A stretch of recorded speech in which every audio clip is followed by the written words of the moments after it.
Study. अभी नए 5वें दिन में हम फिर से प्रवेश कर रहे हैं और अब थोड़ा सा अपग्रेड होके चलेंगे। अब आज से हमको सोचना शुरू करना पड़ेगा, है ना। तो कैसे सोचना है ये आपको बताएंगे। तो आई एम श्रीमती पुष्पलता चौधरी और फिर से हम 5वें दिन में चलते हैं स्पीकिंग इंग्लिश की क्लास में। और हाउ टू स्पीक इंग्लिश और हाउ टू थिंक, कैसे सोचना है और बोलना कैसे है ये अभी देखेंगे। तो जितने भी काम हम करते हैं मॉर्निंग टू टिल नाइट हम करते हैं और सोचते रहते हैं कि मुझे ये करना है, मुझे ये करना है, मुझे ये कर रही हूँ, ये कर रही हूँ। तो आज से करना है, करना नहीं सोचना है, मैं कर रही हूँ। जो काम अपन कर रहे हैं उसके बारे में सोचो। तो कर रहे हैं, रहा है, रही है वाली जब जहां पर सेंस निकलेगा, रहा है, रही है वो वाला सेंस निकलेगा। और चीजें कोई कहाँ रखी है, कोई पर्स में रखी है, कोई कहीं ऊपर रखी है, टेबल पे रखी है, इसके बारे में बात करेंगे। तो चलेंगे विदाउट वेस्टिंग योर टाइम। सबसे पहले अपन आते हैं वेयर। वेयर मीन्स होता है कहाँ।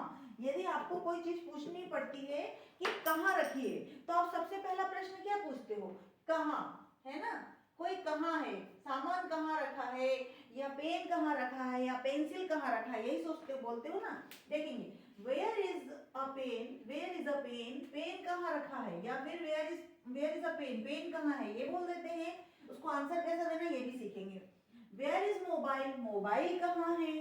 वेयर इज राम, राम कहाँ है। इट मीन्स कि आपको चीजों के बारे में भी पूछना है तो भी वेयर का यूज करेंगे, और किसी ह्यूमन के बारे में, किसी एनिमल के बारे में पूछना है तो भी आपको वेयर का यूज करना है।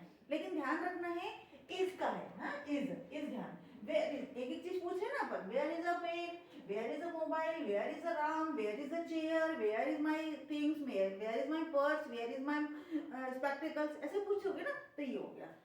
सॉरी। अब ये नहीं होता है कि अपन यही चीजें पूछे। आपके घर में कितनी सारी चीजें हैं, या आप कहीं बाहर खड़े हो वो भी पूछ सकते हो, है ना। तो आपको वेयर इज से शुरू करना है। लेकिन अब उसका आंसर कैसे देना है। तो आपका कोई चीज, सपोज आपकी पर्स में कोई चीज है, तो वहां पे इन यानी होता है में, इन यदि बोलोगे तो में, है ना, ठीक है। फिर ऑन यानी होता है पर, अंडर यानी होता है नीचे। अगर इस तरह से अभी कोई चीज है, अभी आज अपन 3 पे काम कर रहे हैं ना। चलिए, pen is in the purse, pen कहाँ पर है, पर्स में है। पर्स क्या होता है, एनक्लोज होता है, उसके अंदर है कोई चीज। तो बहुत सारी चीजें हमारे घर में होती है। Sugar is in the box, mobile is in the purse, money is in the pocket. जो एनक्लोज एरिया है वहां पे इन लगाना, इस प्रकार से अलग अलग सेंटेंस बनाना। Pen is in the purse, pen purse में है। तो ऐसे पेन इज, मोबाइल इज, ऐसे करते करते कई सेंटेंस बनाना है जो अंदर रखी हुई है, जिसका मीनिंग आता है कि इन में रखी है, अंदर में रखी हो, तो ठीक है ना। Mobile is on the table, यहाँ देखो मोबाइल टेबल पर है। जहां पर का सेंस आ रहा है वहां पे आप क्या कर रहे हो, ऑन लगा रहे हो। तो ऑन तो हमारे टेबल पे, हमारे फ्रिज पे, हमारे रूम पे, टेबल पे, बॉक्स पर, बहुत सारी चीजें, मेड पर बहुत सारी चीजें रखी होती, सोफे पर। तो हर चीज के साथ ऑन से आपको कनेक्ट करके ऐसे कई सेंटेंस बनाना है। 2-4 मैंने आपके बना के रखे हैं, देखेंगे। Ram is in the room, अब राम भी तो रूम में ही है ना। महिला कोई मम्मी है घर में, वो भी रूम में है। जो सीता है, गीता है, वो भी रूम में है। तो जब रूम में होते हैं या घर में होते हैं तो आप उसको आराम से बोल सकते हैं in the room, in the home, at the home, है ना। अभी बता रहे आगे। चलिए, Sita is in the room, Sita है कहाँ में, रूम में, कमरे में है। She is in the class, वो है क्लास में, वो क्लास में है। Sugar is in the box, sugar है बॉक्स में, शुगर बॉक्स में है। I am in the home, I am in the home, मैं हूँ कहाँ, रूम, घर में हूँ। I M at home, I am at home भी बोलेंगे। ग्रामेटिकल पे नहीं जाना है अभी आपको, बाद में पता चल जाता है जब धीरे धीरे आप इंग्लिश की तरफ चलते हैं तो एट क्यों लगाया और इन क्यों लगाया। I am in the room, I am at home, ये दोनों सही है ना। ग्रामेटिकल बिल्कुल भी रॉन्ग नहीं है। चलिए नीचे देखिए, अब नीचे होता है अंडर, अंडर मीन्स होता है नीचे। उसके लिए कैसे करेंगे, जब कोई चीज हम ऐसे खड़े हुए हैं ना किसी चीज के नीचे की, आपका जो स्पेस है वो बहुत दूर है यहाँ से और कहीं कवर कर रहा है, तो उसको हम टेबल के नीचे कोई चीज रखी हुई है, या कोई बिल्ली है तो टेबल के नीचे रखी हुई है, बेड के नीचे कोई बॉल पड़ी हुई, तो इस प्रकार से जो नीचे है उसको हम बोलेंगे under the table. Cat is under the bed, bed के नीचे, बेड के नीचे मतलब वो खाली स्पेस होता है ना, वहां पर होता है बेड के नीचे। Glass is under the table, glass रखा हुआ है टेबल के नीचे, टेबल के पास बहुत सारा एरिया होता है, उसे बोलते हैं अंडर द टेबल। ठीक है, यहाँ तक की कोई प्रॉब्लम है क्या? अब इससे कई सेंटेंस बनाना है, this things so and so under the table, under the bed, under the stool, under the chair, under the fridge, under the almirah, under नीचे का, जहाँ पे नीचे का सेंस आ रहा है वहां पे क्या करना है? अंडर का लगाना है। आगे बढ़ेंगे अपन। अब मैं जो पहला बताई थी कि कर रही हूँ, कर रहे हैं, जब हम कोई चीज बात रेगुलर कर रहे हैं, जैसे अभी मैं आपको क्या कर रही हूँ, वीडियो बना रही हूँ, तो मैं रही हूँ, मैं आपको पढ़ा रही हूँ तो रही हूँ, इन्हें जब कंटिन्यू कोई काम कर रहे हैं वहां पे हम रहा हूँ, रही हूँ, रही है कर लेते हैं हिंदी में भी, तो वहां पे भी हम यही लेंगे और आज हम उसी पे काम करेंगे। और ऐसा है कि हम वो भी कर रहा है, वो भी कर रही है, इस पे भी थोड़ा सा प्रकाश डालेंगे। ठीक है, देखेंगे I am doing my work, मैं अपना काम कर रही हूँ या मेरा काम कर रही हूँ। आई एम ब्रशिंग, बिल्कुल मॉर्निंग टू टिल नाइट आपको सोचना है, थिंक अबाउट इन इंग्लिश कि मैं ये कर रही हूँ तो मैं कैसे बोल रही हूँ इंग्लिश, अपने आप से इंग्लिश बोलना है आपको। I am brushing, I am taking bath, I am doing this work. ठीक है, और पूरे टाइम सोचना है, और यदि जो नहीं बन पा रहा तो उसको नोट डाउन करो, उसको सर्च करो। ठीक है ना, चलिए आई एम ब्रशिंग, मैं ब्रश कर रही हूँ, आई एम टेकिंग बाथ, मैं नहा रही हूँ, आई एम टेकिंग ब्रेकफास्ट, मैं ब्रेकफास्ट ले रही हूँ, आई एम वॉशिंग क्लॉथ्स, मैं कपड़े धो रही हूँ, I M cleaning my room, मैं अपना कमरा साफ कर रहा हूँ। ये भी हो सकता है, ऐसा नहीं है कि केवल एक लेडी के लिए है या एक लड़के के लिए है या एक गर्ल के लिए है ना, सबके लिए हो सकता है। I am cleaning my room, I am taking nap, मैं नैप बिल्कुल छोटी सी नैप लेते हैं ना, 5-7 मिनट के हल्का सा खाना खाने के बाद लेटते हैं, उसको बोलते हैं nap.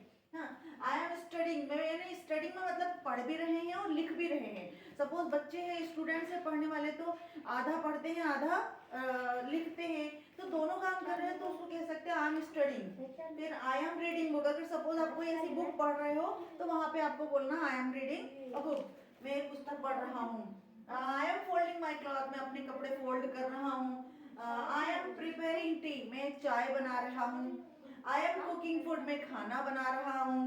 I am going to sleep, मैं, हाँ ये यहाँ पे आई एम स्लीपिंग नहीं कहना, क्योंकि स्लीपिंग सोते सोते तो आप बोलोगे नहीं ना, तो I am going to sleep, I am going to sleep, मैं सोने जा रहा हूँ। ठीक है ना, आगे बढ़ेंगे। तो अब हमारे पास अब ये भी तो आएगा कि मैं नहीं कर रही हूँ, कई बार होता है ना कि हम मैं नहीं कर रही हूँ, तो नहीं होने के लिए क्या करोगे आप? आई एम नॉट, बिल्कुल कुछ नहीं करना, जैसे अपन ने कल लगाया था I am not, he is not, वहां के हिसाब से I am not doing work, मैं नहीं कर रही हूँ काम, मैं काम नहीं कर रही हूँ। I am not brushing, I am not taking bath, I am not taking breakfast, I am not washing cloth, I am not cleaning my room, I am not taking nap, I am not studying, I am not reading book, now I am not folding my clothes, I am not preparing tea, I am not cooking food, I am not going to sleep. मैं सोने नहीं जा रही हूँ। ठीक है ना, चलिए आगे बढ़ेंगे। इसको प्रैक्टिस कैसे करना, अब आप ये भी तो होगा ना कि किसी से सामने वाले से क्वेश्चन भी तो पूछोगे ना, तो सामने वाला कौन है आपके लिए? यू है ना, तो यू के लिए कैसे क्वेश्चन पूछेंगे? तो यू के साथ कल क्या बताया था मैंने? आर लगता है, आई के साथ एम लगता है, यू के साथ आर लगता है, ही के साथ इज लगता है। तो आपको ही के साथ भी बता दूंगी मैं एक, और एक शी, ही और शी के साथ भी बता देते हैं। तो आखिर इसके साथ भी अपन आज प्रैक्टिस कर लेंगे, है ना। अगर ही इज के साथ प्रैक्टिस करेंगे तो he is not, he is reading a book, he is brushing, he is taking bath, he is, he और शी के साथ में आपको इज के साथ प्रैक्टिस करना है ना। चलो अब पहले क्वेश्चन पूछना बताते हैं कि भाई आप दूसरों से तो पूछोगे ना कि क्या कर रहे हो, क्यों कर रहे हो, क्या कर रहे हो क्या।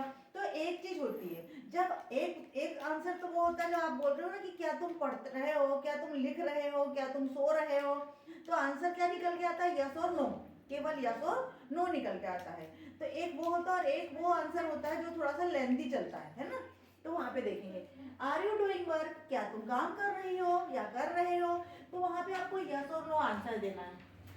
ठीक है, आर यू कुकिंग फूड, तुम क्या तुम खाना बना रही हो, वहां पे व्हाट नहीं लगाना, व्हाट लगा है कि कहीं पे भी देखो यहाँ पे आता है क्या तुम खाना बना रही हो, क्या तुम खाना बना रही हो, खाना बना पका रही हो या बना रही हो, बना रही हो। देखो क्या आ गया आंसर, क्या आ जाएगा? या तो यस आएगा या फिर नो आ जाएगा। आर यू रीडिंग, क्या तुम पढ़ रहे हो, आर यू प्लेइंग, क्या तुम खेल रहे हो, ये होगा। ऐसे करते करते सारे के साथ लगाओ।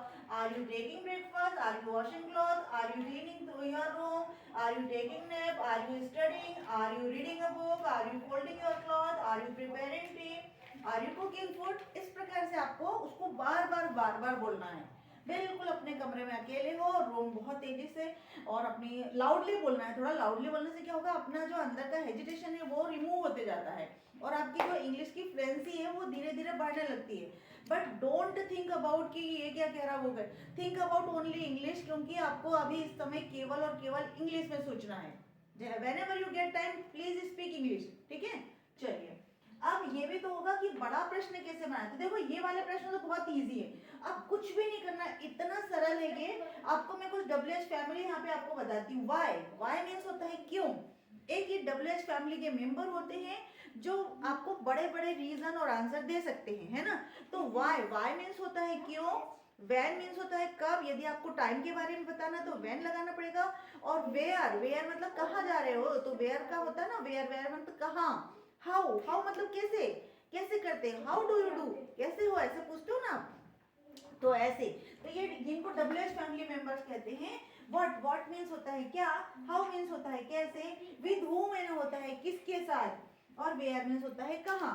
अब आपको इनके साथ प्रश्न कैसे बताना है, क्योंकि आपको प्रैक्टिस करना। Are you cooking food, are you playing, are you going to school, are you sleeping, कुछ भी पूछना है। और फिर उसके बाद में पूछना why are you cooking food, तुम खाना क्यों बना रही हो। When are you cooking food, तुम खाना कब बना रही हो। वेयर आर यू गोइंग, तुम कहाँ जा रहे हो। व्हाट आर यू डूइंग, तुम क्या कर रहे हो। Why are you going there, तुम वहां क्यों जा रहे हो। Why are you playing outside, तुम बाहर क्यों खेल रहे हो। ऐसे करते करते ये सारे के सारे WH फैमिली को लेकर के ज्यादा से ज्यादा इंग्लिश बोलना और उनके सेंटेंस बनाना। अब इनके आंसर कैसे होंगे तो कल इसको मैं डिटेल में समझाऊंगी। बट वाई अगर लेते हैं तो बिकॉज करके क्यों, उसका कारण बता रहे हो ना, रीजन बता रहे हो।